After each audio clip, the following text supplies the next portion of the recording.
Let's get started. This is Run and Find Out. This is a podcast live stream discussion format activity as part of the Trinity School, located for the moment in Scio, Oregon. My name is Luke Zedwick, and to my left is Charlie and Lily. To my right is Max and Jude. We also have he who shall not be named in the chair, and other students joining us at other times of the week. We're going today on Wednesday instead of Thursday. We're going to try something new, see if it works better for our schedule. And we're also going to try something that we did last week, which is that all of us students are bringing with them questions. So we're going to start with Max. I knew it. Oh, yes. What do you think about the whole Metaverse thing and whether or not it's even going to happen? Okay. Max's question, what do you think about the Metaverse? I'm going to adjust you a little bit, Max. I'm going to put this here, and I'm going to move this just a little closer so everybody can hear you well. And then one of the things that we want to do is actually ask the question to the group. So what do you guys know about the Metaverse to begin with? I don't know too much, but it's rather than having tangible goods in your hand, it's goods that you can buy online. It's like, from what I know, which isn't very much, a larger scale of like buying maybe new Minecraft worlds or Minecraft skins or things, items in Roblox, but like on a bigger scale, and you can own houses and stuff, and it's like an online community almost. So have you guys bought stuff in Minecraft or Roblox or whatever, like skins? Yes. For people who don't play that, who might be shocked to hear the word skin, that you could buy some skin. Jude, can you explain what that means? It's like you buy a customizable character so that you seem cooler while playing the game, I guess. So is it like an outfit, or is it a full-on like character design? It's a character. Okay. You buy a character. And so where do these characters come from? Random people design them and then sell them to kids. Random people in the community make them and sell them on the Minecraft marketplace. Or I've noticed on Fortnite, a lot of the characters are from promoted like movies. Oh yeah, they have sponsorships with, say, like Marvel. Oh yeah, they got a lot of Marvel. And do the kids you all know spend money on stuff like this? I know kids that have spent thousands of dollars on it. Over years. Yeah, over like 3 years. Wow, thousands of dollars. Mm-hmm. Okay, so that's a lot of potential. And the nice thing, if you're a company selling to kids, is that kids, if they're excited about something, aren't as good at adjusting the amount they sell. Yeah, they buy mindlessly more often. Okay. Well, and then kids will get bored of it very quickly. And they're like, oh, there's a new one I like. There's a new one, always the newest. So the Metaverse is like taking all of those games and the little worlds that they create and combining them into one big world. Mm-hmm. Is that the idea? I think so. Does that sound right to you, Max? Yeah. Sounds like something that would have to do with Elon Musk's Neuralink. I don't know the connection to Neuralink. I think the idea is you can bring all those things together and you can enter that metaverse through Neuralink. And by enter, it means the goal is, or the prediction maybe, because a lot of people are investing in the metaverse in the hopes that they'll make more money, right? The prediction is that people will end up spending even more time in the online world than they already do. So their entire maybe lives. To their entire, I mean, what happens to your physical body? Well, the thing with Neuralink is it's in your brain. You won't be able to tell the difference between that and reality. At some point, right. I doubt that technology is ready now. But Elon Musk has said that they're using that. Yeah. They can make you... He also said that the Tesla Roadster would be ready 2 years ago. So, yeah. Okay. What do you guys think? Does this sound like a good thing? Is it inevitable? I think it's inevitable. It could be a good thing or a bad thing. It could, in some cases, it could be a good thing for, like, say, someone who has a disability to be able to do the things that they wanted to do. And then Elon Musk has said that they're studying, like, being able to try and fix some of the things in your brain if you have a disability. Okay, time out though. I don't want to mix Metaverse and Neuralink. I think they're separate. I'm just thinking about for entertainment purposes, entering more of your life into a virtual reality space. And here's why I think people are predicting it. So as a result of COVID and the lockdowns, people who normally went to work instead worked remotely through Zoom and Google Meets and all these different platforms who are competing to get you now not just your gaming life, but your working life in this virtual space, having virtual meetings and all those things. So what they're thinking is, okay, that's the next step. It's going to keep going forever until eventually our whole lives are in the virtual space. And then we don't even need lawns. We can just live in these pods that sustain our bodies. Well, we live in this virtual Matrix. world. And then as our body begins to ache because it's not being used as it's designed, and they'll just pump drugs into us to ignore the pain and just play more games. Matrix? I think The that Matrix, that's right. enough people, because the way to get an idea to spread is people have to want it and have to believe it. And I think that's, most people wouldn't want it to be that way anyways. I don't know. A lot Yeah, of but it only people takes- like spending time at home. It playing only video takes a games. couple It's of a big thing people now. to. I don't know. Like, I mean, also a lot of What people we've done. really, their mental health has severely declined, as we're seeing all over the place. Oh yeah. it only takes a few people to fund a really big corporation. Like, What do you mean, a few people? You don't need to Not- fund it. You need people. To Wait, let him speak. it only takes a few, like, really rich people to see potential in it and be like, I want to buy into that. That's true, but if they don't end up with a customer base, then those rich people lose their money, Yeah. right? And so in the end, you can make a successful company with a small percentage of the population. If you think of 330 million Americans, right?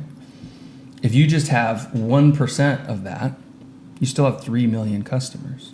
That's pretty good. And if they're all spending, $1 a month, you're making $3 million a month. That's a successful company. You can do a lot with that, and a lot of employees, a lot of investing.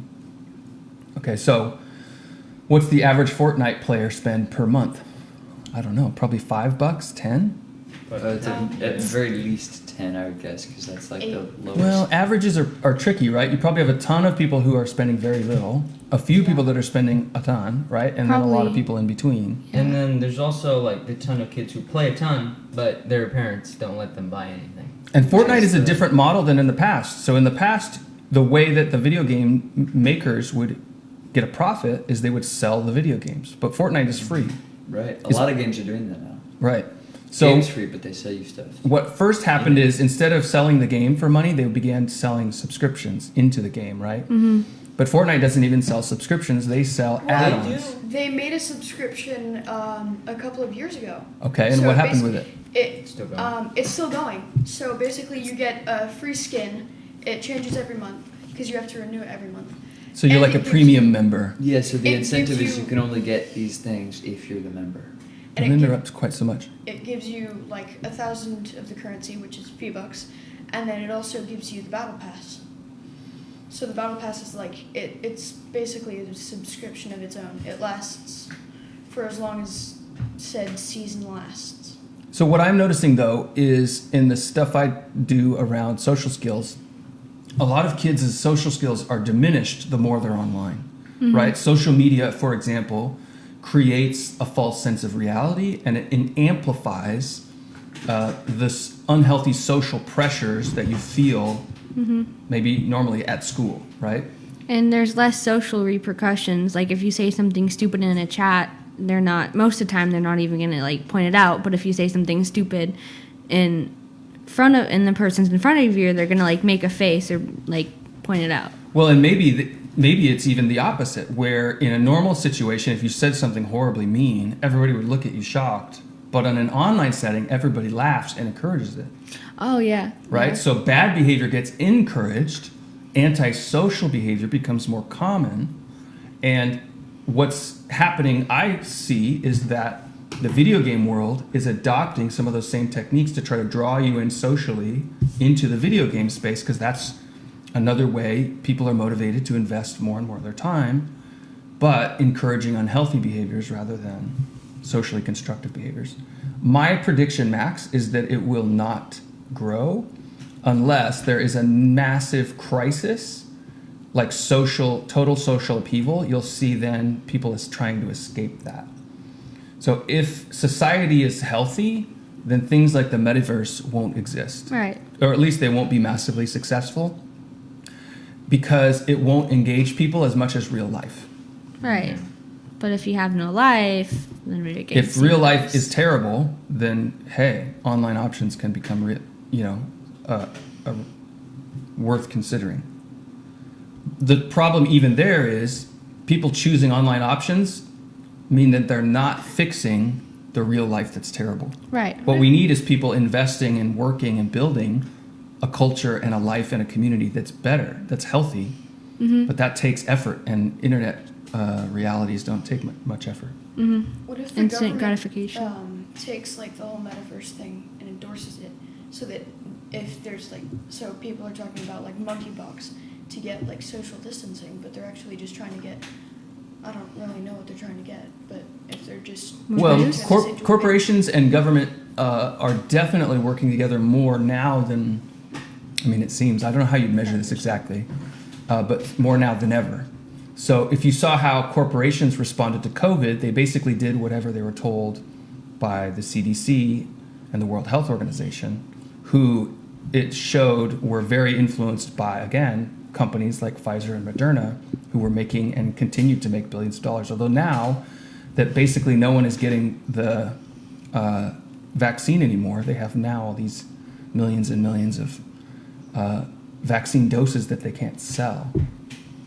So that influence changes. But yeah, so that's actually one of the definitions of fascism, is when the corporations and the government work together and everybody who doesn't go along with what they do Is socially outcast. is kicked out.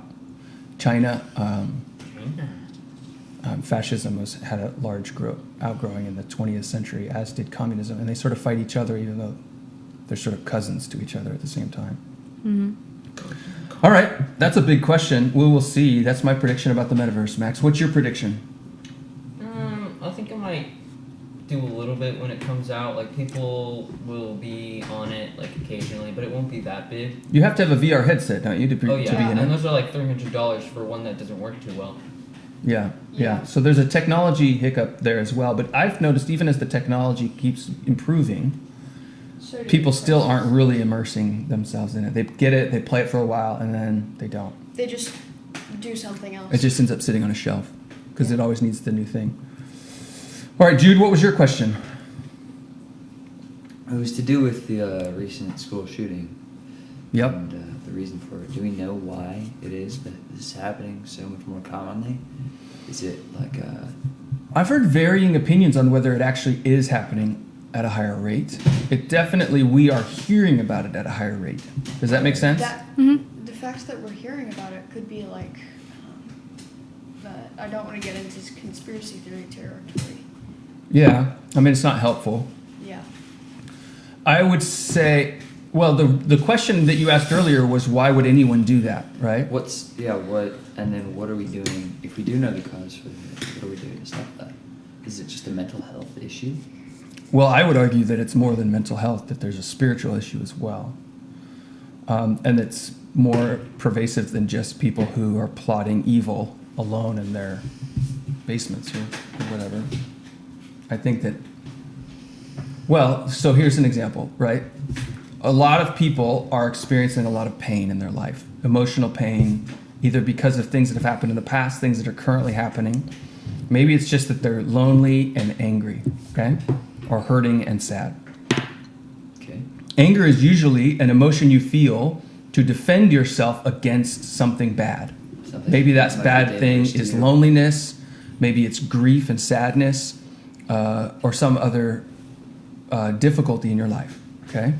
When people go through terrible things, they'll often do one of two things. They'll either blame themselves and go into a spiral of self-destruction, or they'll blame the world, right? God, school, leaders, whoever that embodies kind of the society or who's responsible, right? So they blame themselves or they blame others.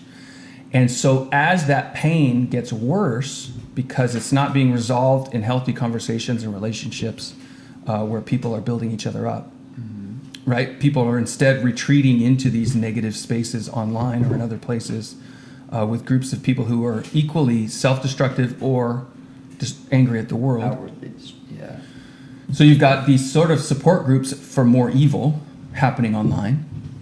And then you have, of a percent of people, how many of them, when they experience sadness and pain and grief and loneliness and anger, how many of them externalize it? I don't know, it's some percentage, right? Of the people who externalize it, how many not just externalize their pain and blame others, but then plot for the destruction of those people? Some small percent, right?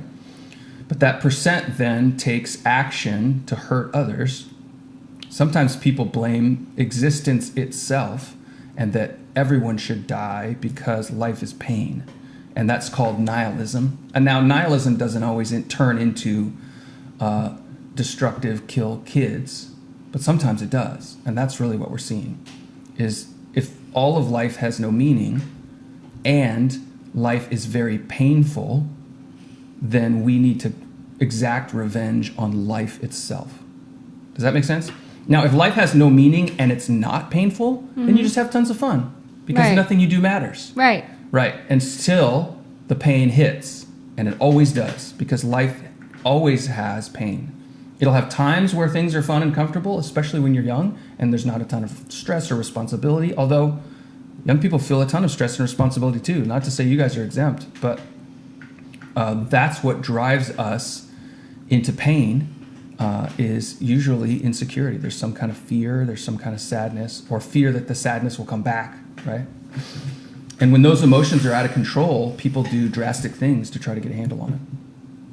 So how do you fix that? I mean, I personally wish that there was a way you could know when people were plotting this evil and then get weapons away from them. The reality is, even if you could do that, what you're also doing is creating a situation where someone with the power to take away guns can identify anyone that disagrees with them and say, well, they were going to hurt people, so we have to take their guns. That's how you put tyrannical power in the hands of a few elite. And so that's why the founders made the Second Amendment, is to keep tyrants at bay, right? The Second Amendment, which is the right to keep and bear weapons, arms, is meant to protect the freedom of the nation if that nation is ruled by its people. If a nation is ruled by kings and tyrants, well, then no one should have guns. And not only should they not have guns, they shouldn't have access to ideas or free speaking, right? So in the early times of the Protestant Reformation, for example, the biggest contraband item you could have was the Bible, because then you get to read it for yourself and not do what you're told by the elites in power ruling the church, right? So the Second Amendment, the right to keep and bear arms, protects the First Amendment, the right to think for yourself and worship as you see to be right. And freedom is not the freedom to do anything. It's freedom to do what's right. That's what the American founders believed liberty was. Not free, I'm free, I can do whatever moral or immoral thing I want. No, it's But I'm rather- free, so I can do what's right. I'm free from a government telling me what to do when I believe that thing is wrong. Okay? So, for example, freedom to worship is a big one, right? And that's a big part of the story of America. But it's also free to get or not get a vaccine, right? That's the big thing people are fighting about now. Or when schools are teaching things that are contrary to what families believe is right, then families should have the right to pull their kids out of school. That's not present in a lot of parts of the world, even the developed world, right? If you were to live in, it's my understanding, if you were to live in Germany, for example, homeschooling your kids is illegal. You just can't do it. And there were times, even in Oregon, actually. In Oregon, I want to say in the 1920s, Oregon passed a law that private schools were illegal, that what we're doing is illegal. The reason they passed that law is because the biggest organization creating private schools was the Catholic Church. And the Ku Klux Klan was active in Oregon and hated the Catholic Church And so they wanted to get rid of all the Catholic schools, so they passed a law. But you can't say no Catholic schools, so they made the law just says no private schools. And because they had so much influence in the political working of Oregon, they were able to have confidence that if they outlawed private schools, then they would be in charge of what everybody learned. That they would be able to promote their racist ideology. Oh, okay.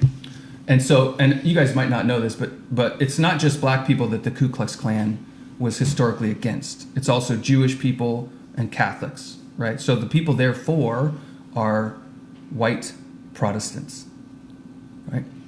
And that was their sort of, we're defending our culture. Now you hear people talk about heritage sometimes when they talk about defending, a racist past. That doesn't mean that when they use the word heritage, they're talking about a racist past, but racists like to use that word. Does that make sense? Mm-hmm. It's like you kind of have to, every time I hear the word heritage, my ears prick up and I'm like, what are we talking about right now?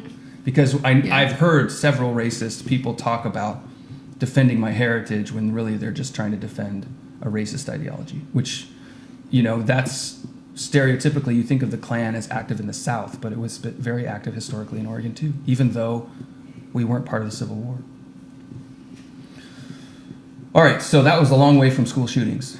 Any other thoughts or questions you have on that? Jude kind of already asked my question.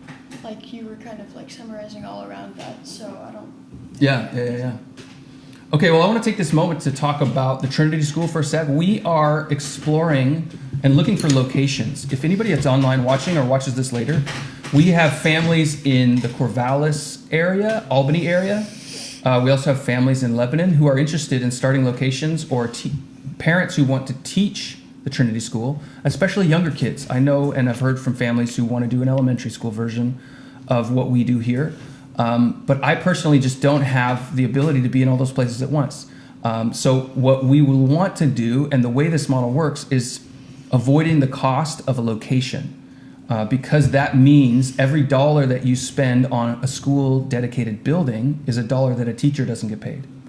And that's my priority, is to make teaching worthwhile for people who work at the Trinity School. And that means people with access to buildings during the school day that aren't being used, we need your help. So that would include churches.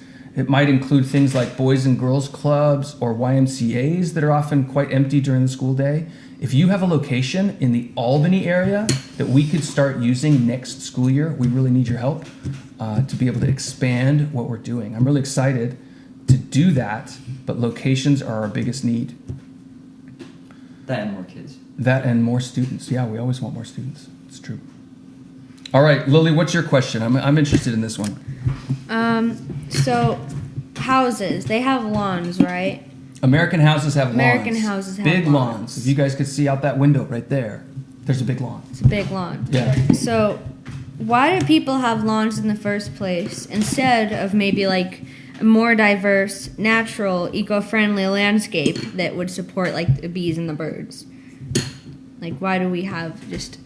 And it's more houses than others. Like this house, for example, is all right. Like in terms of not too much grass and like still some diversity, right? Some trees, some bushes, whatever. But some houses you'll see maybe like richer houses, just grass. Yeah, or neighborhoods. Yeah. So there's two things that I would add, because I used to be a landscaper, right? Mm-hmm. One thing is a lot of the newer houses, the trees that they've planted haven't grown in. So this is an old neighborhood, so you're going to see big trees around here, and that changes your feel automatically. In fact, I read somewhere that mature large trees in a neighborhood increases the value of the houses in that neighborhood by 20%, which is a huge amount. Yeah. The other thing is, one of the things we love to do, especially when you have little kids, is to play outside in your bare feet. Yeah. Or with little kids, they just fall down all the time. And so just like if you wanted to wrestle with a kid in the living room, a hardwood floor is not comfortable to wrestle, I can tell you. We would know. So people install carpet. It's soft, it's warm, right? Grass, a lawn in your yard is like a carpet. Yeah. And so if you wanted to play on it, if you wanted to do a slip and slide or throw the ball, you need a lawn. I think it is good to have a little bit of lawn, but I guess what my argument is when people have too much lawn and like no diversity. It's a little sad, right? It's sort of like creating your little metaverse Right. out it's of just plants. it's lonely, yeah. Yeah. It's comfortable. At the same time, it disconnects you from the reality a little bit. I agree. Mm-hmm. I'm interested in one of the things we're doing for Science Friday is a whole unit on horticulture and starting our own gardens. Yeah. I actually read an interesting thing. So in Cuba, after the communists took over Cuba, as communists always do, they ended up really poor and lacking in food. Mm-hmm. So what the Cubans did is they took all their lawns, this is the story, Yeah. and turned them into gardens. And so the Cuban people actually were able to create this vibrant culture of gardening that allowed their food culture to improve, right? And the quality of their food to be pretty strong. So what we're thinking about is, and a lot of people I know are very concerned with food shortages coming up. Or Right. that, we might enter into a severe depression where access to food is going to be difficult. Right. And so using the space we have to grow food, to grow chickens, both for meat and for eggs, and possibly even to create something like aquaponics where we're using fish to help raise plants and the plants to purify the water to raise the fish, and then we can get fish for meat. Yeah. That's a little more complicated, but that sort of off-grid and independent sources of food, or very kind of like hyper-local and micro-farming, is Right. really interesting. But it's not necessarily, one of the things I'm interested in is creating a garden of plants or vegetables that would be locally natural anyway. Yeah. I'm not sure how much you can do that though, in the sense that how many of the vegetables we eat actually occur in nature. Right. They've been modified so much over the years, Yeah. right? If you saw a natural watermelon before it started to get modified by a human, it's like that big. Or Right. bananas Right. are the same. They're like this big. Yeah. Yeah. Rather than like this big. Right. So, and that's not just genetic modification. It's picking. Like if you are trying to grow something to be taller, you plant 50 of them, Yeah. and then the one that's tallest, you take the seeds off that one and you plant those. Right. And then of those, the Selection. one that's tallest, you pick those, and eventually you're going to get the limit how tall that plant can be. So the same is true and used with animals. How do you get a dog that likes to cuddle out of a wolf that wants to eat your throat? You take the pup that's the calmest and you breed that one. And you do that over and over, and eventually you get a puppy that wants It's to be really your friend. friendly. Yeah. It also is very, very nice and very snoogly. Snoogly. That's right. That's right. Noodly. That's a word. I think. Smoothie. All right, who are we missing here? Oh, I have a question. So here's my question. I was talking to somebody who is interested in our school, and he was saying that he wants to listen to this, but it's the middle of the day on like a Wednesday. It's not like he can stop working and sit and stare at Facebook. So what his request is that we make this a podcast. We make our podcast into a podcast.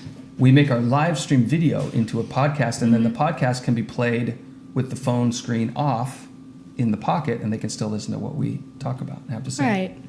What do you guys think about that? It would take a little work. We'd need our man in the chair to learn how to create podcasts. Are you up for that? Sure. Okay. Would it be on I don't know how to Spotify do it, then? but I guess I'll have to learn. That well, might there's be. There's a ton of platforms for podcasts. Yeah. Spotify, I think, stands somewhat apart, but I'm not sure. I looked in this a while yeah. ago, and there's like a couple of, or one in particular, where you put your podcast into there, and it puts it into a bunch of the different providers. So Oh. SoundCloud, Apple Podcasts, Yeah. there's all these different providers of podcasts that people use.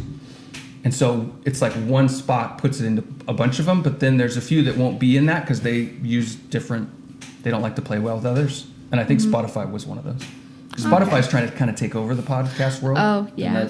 let's do that and then Yeah. most Or we could be like, no, we only do, and then pick one really obscure one. And that But- way no one will listen to us. Yeah. We'll be elitist. and then nobody. Yeah. We have to We'll say be it. the elite for that specific obscure website. Nice. All right, before we go, what books are you guys reading right now? Jude, what are you reading? What is it? 48 Laws of Power. 48 Laws of Power. It's All kind right. of a ridiculous. Max, what are you reading right now? Yeah. King must die. Whoa. And where's that from, or how old is that book? No idea. No idea. What, All right. what are you Old enough. actually? Before you write your essay on it, you'll have to find out. What are you reading, Lily? I think I'm gonna start reading the Iliad attributed to Homer, and it's only like Oh, attributed. You doubt the attribution? that's You think someone else might have people written it? say it's attributed to Homer because it's not like they can't prove it completely, I think, because it's just Okay. so old, because it's only one of the oldest works of Western civilization writing. 8th Yeah. century BC? 8th Is that right? century BC, yeah. All right, Charlie, what are you reading? I am reading The Hobbit. Ooh, The Hobbit. Now, you decided on The Hobbit over How to Win Friends and Influence People. Is that correct? Yeah, It's like- I was gonna listen to How to Win Friends and Influence Enemies, but when I was listening to it, How to Influence Enemies? enemies. There is a book called that, Oh. but it's by Michael Knowles, and it's not on our book list. Sorry, Daily Wire. Go ahead, Charlie. But I was gonna listen to that, but I was like in the middle of listening to it, and I was like falling asleep, Right. Okay. and I fell asleep, and I slept for half an hour. See, So it was a good sleep aid. Yeah. All right. yeah, so Something- the evil twin of your book, mine, is much more interesting to listen to. Yeah, I would. Oh, yeah. assume- We talked about that, about the 48 Laws of Power is an amoral and corrupt view of how to gain influence in a corrupt world. And at first, And then Charlie's is the how to be nice and get people to like you. But Dad, what So was I read that thing one that you first, said and now we're on the about evil, what corrupt, the- how to Wait, we gotta gain do one power at a over time. others kind I of think one of them Yeah. fits. deal. and Max, what was your What's that question? one thing you said about like people talking about how that 48 Rules of Power just was so correct in their views? Yeah, so the guy who wrote that was this sort of nerdy author, is my understanding. I listened to an interview with him. And he worked a ton of different jobs and just tried to learn how the world worked, right? And then he wrote this book, and eventually he heard from 50 Cent, the rapper, saying that everything he'd experienced as a rapper in the music industry, in the hip hop music industry, was confirmed by this book, and that he thought he was using it as like a manual for how to be successful in the hip hop music industry. And then he started hearing from other people in other industries saying, "Oh, it's like that here," and over Like again. drug cartel. He actually, it's Yeah. really funny, right? This nerdy white guy in his, I don't know how old he is now, maybe 60, actually co-authored a book with 50 Cent, like as a secondary, like a follow-up book to the 48 Laws of Power. It's fine. Yeah. And at first, it's like, why would you read how to do bad things? But then on the other hand, it's like, well, you just get a better understanding of how people that do bad things work. That's right. And maybe understand manipulation when Well, people are and when manipulating when people are doing bad things to you, you'll understand why. Exactly. Yeah. you and Yeah, how there's a they're lot of doing it. interesting You'll recognize the There's a behavior, lot of maybe. stories. This is something, let's put this on the burner for next week because I want to talk about it because we all listened to some of 48 Laws of Power. That's why we're talking about it. But what I would like to do is talk about this. How do you set a moral frame in an immoral culture? Oh, that's a good point. Okay, and here's what I mean. Question. Here's your metaphor that we're going to go with.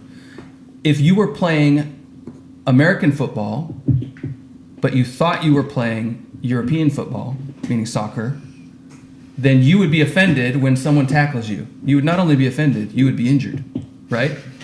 Okay, so what you're thinking of is it's both playing a game. The game has the same name, but there are different, playing by different rules leads to somebody not just losing, but getting wrecked.